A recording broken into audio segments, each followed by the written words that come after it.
সরকারের কাছে সর্বস্তরের জনগণের অধিকার আছে 6টা। এই সমস্ত জনগণ মুসলমান হোক আর অমুসলমান হোক, সরকারের কাছে জনগণের 6টা মৌলিক অধিকার আছে। এই অধিকার মুসলমান জনগণকেও সরকারে আদায় করে দিতে বাধ্য, অমুসলিম জনগণের এই অধিকারগুলিও আদায় করতে সরকার বাধ্য। বুঝে থাকলে বলুন, মুসলমান অমুসলমান নির্বিশেষে সমস্ত জনগণের অধিকার আল্লাহর বিধান মতো সরকারের কাছে কতটা? 6টা। আর মুসলমান জনগণের সরকার যদি মুসলমান হয়, তাহলে মুসলমান সরকারের কাছে মুসলমান জনগণের অধিকার আছে আলাদা আরেকটা। মুসলমান সরকারের কাছে মুসলমান জনগণের আলাদা আরেকটা অধিকার আছে 6টা ছাড়া। 6টা ছাড়া। সেটা হলো, শাসনকর্তা যদি মুসলমান হয় তাহলে দেশের মুসলমান নাগরিকদেরকে মুসলমানের মতো জীবনযাপনের ব্যবস্থা দিতে হবে। এই অধিকার মুসলমান সরকারের কাছে, এই অধিকার অমুসলমান নাগরিকদের নয়, শুধু মুসলমান নাগরিকদের।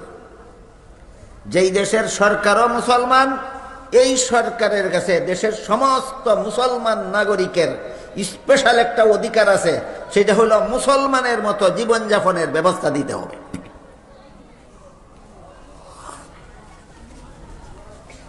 আর মুসলমান অমুসলমান নির্বিশেষে আল্লাহর বিধান মতে সরকারের কাছে অধিকার আছে কটা?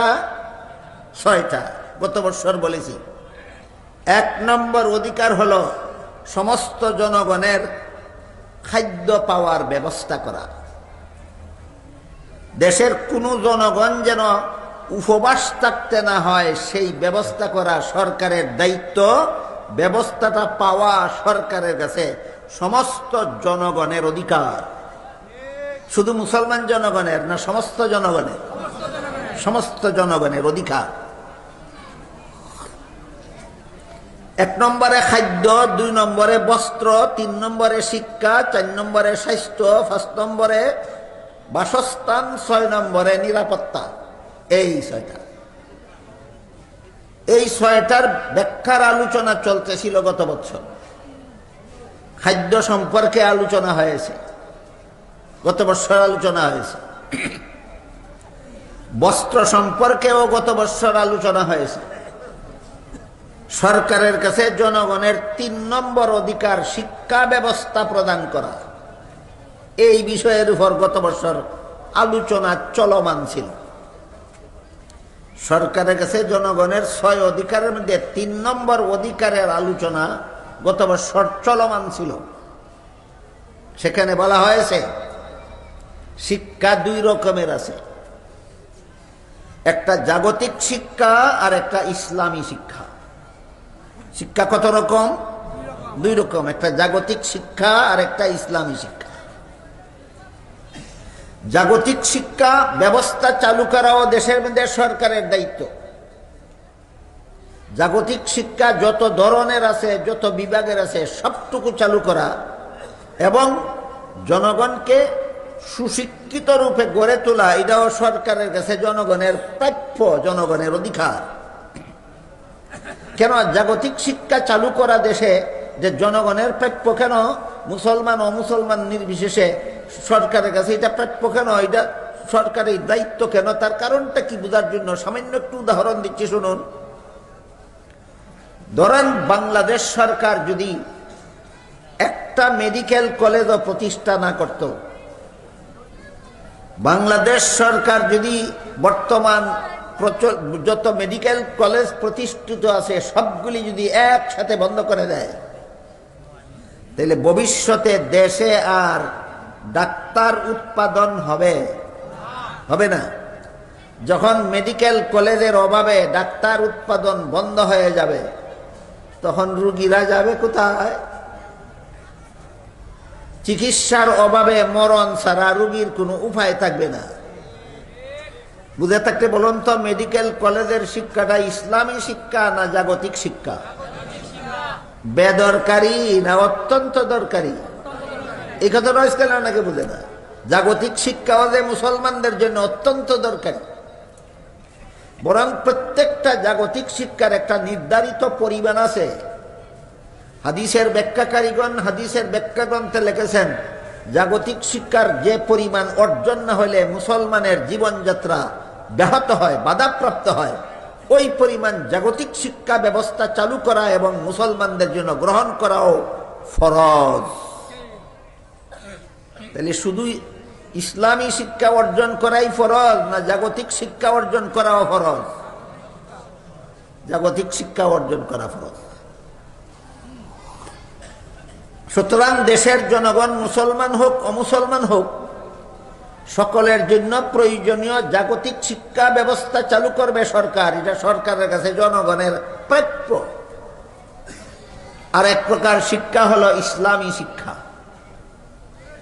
যে পরিমাণ ইসলামী শিক্ষা গ্রহণ না করলে একজন মুসলমানের মতো জীবনযাপন করা সম্ভব নয়।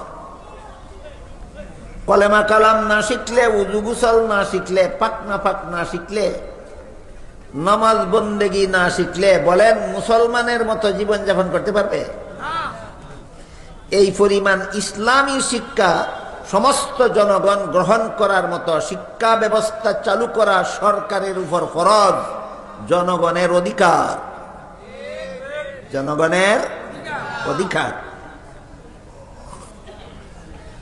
যে সরকার জনগণের অধিকার আদায় করে না, সমস্ত জনগণের খাদ্য পাওয়ার ব্যবস্থা করে না, সমস্ত জনগণের প্রাপ্য বস্ত্র, প্রয়োজনীয় বস্ত্র পাওয়ার ব্যবস্থা করে না, যে সরকার জনগণের প্রয়োজনীয় শিক্ষা ব্যবস্থা চালু করে না, এই সরকারের জন্য প্রার্থী হওয়া হারাম, গদি দখল করাও হারাম, গদি ফেরাউনের মতো কামড় দিয়ে ধরে রাখাও হারাম। শরীয়তের বিধানগুলি কি আপনাদের জানা দরকার নাই? জনগণের অধিকার যে সরকার আদায় করে না, আমারে বুট দেওয়া বলাও হারাম, বুট নেওয়াও হারাম, গদিতে পৌঁছাও হারাম, গদি কামড় দিয়ে ধরে রাখাও হারাম।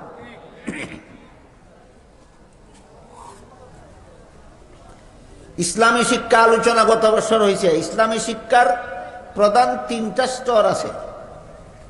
একটা হলো প্রাথমিক স্তরের ইসলামী শিক্ষা, একটা হলো মাধ্যমিক স্তরের ইসলামী শিক্ষা, একটা হলো উচ্চতর ইসলামী শিক্ষা। গত বছরের কথা যাদের মনে নাই তারা একটু দয়া করে বলো, আজকের কথা বুঝে থাকলে। ইসলামী শিক্ষার প্রধান স্তর কটা? তিনটা। প্রাথমিক, মাধ্যমিক, উচ্চতর। প্রাথমিক, মাধ্যমিক, উচ্চতর। প্রাথমিক শিক্ষার পরিমাণ কত? যে শিক্ষা গ্রহণ না করলে মুসলমানের মতো জীবনযাপন করা যায় না। কলিমা কালাম না শিখলে, উযু গোসল না শিখলে, পাক না শিখলে, নমাজ বন্দেগী না শিখলে মুসলমানের মতো জীবনযাপন করা যায় না। এইগুলি মাত্র ইসলামের প্রাথমিক শিক্ষা। খুব লম্বা সিলেবাস না, অত্যন্ত শর্টকাট। কি বুঝলেন? কলেমা কালাম শিখতে কতদিন লাগে? উযুর 4 ফরজ শিখতে কতদিন লাগে? 7 কারণে উযু ভাঙ্গে শিখতে কতদিন লাগে? আমার তো মনে হয় এখানে আপনারা যারা বসা আছেন, কেউ যদি আপনাদের একজন করে দাঁড় করাইয়া জিজ্ঞাসা করে কত কারণে উযু ভাঙ্গে, কারণগুলি কি কি, আমার মনে হয় সকলেই বলতে পারবেন না। সকলেই বলতে পারবেন না। তাহলে যে পরিমাণ শিক্ষা, ইসলামী শিক্ষা অর্জন করা আপনার জন্য ফরজ ছিল, আপনি অর্জন করেননি। আপনিও একটা হারাম কাজ করলেন। কত কারণে উযু ভাঙ্গে শিখলেন না, এটা আপনিও একটা হারাম কাজ করলেন। আর সরকারও আপনারে কত কাজে উযু ভাঙ্গে শিখাইল না, সরকারও আর একটা হারাম কাজ করলো।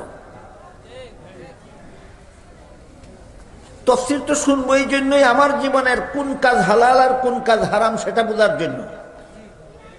বুঝার পরে যে সমস্ত হারাম কাজে আমি লিপ্ত ছিলাম সেগুলি ছেড়ে দেওয়ার জন্য, যে সমস্ত ফরজ কাজ আমার লঙ্ঘন হচ্ছিল সেগুলি পালন করার জন্যই তো তাফসীর শুনবো।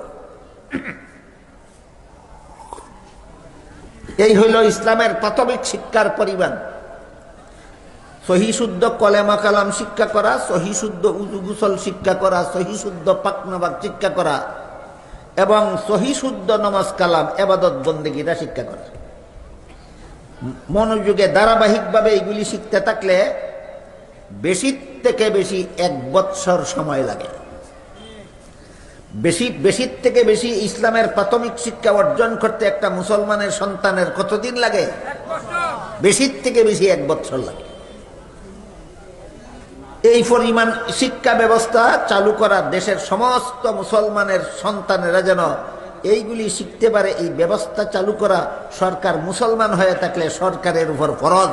যে সরকার মুসলমান সন্তানদেরকে এই পরিমাণ শিক্ষা ব্যবস্থাও চালু করে না, তার জন্য বুট চাওয়াও হারাম, বুট নেওয়াও হারাম, গদিতে যাওয়াও হারাম, গদি কামড় দিয়ে ফেরাউনের মতো ধরে রাখাও হারাম।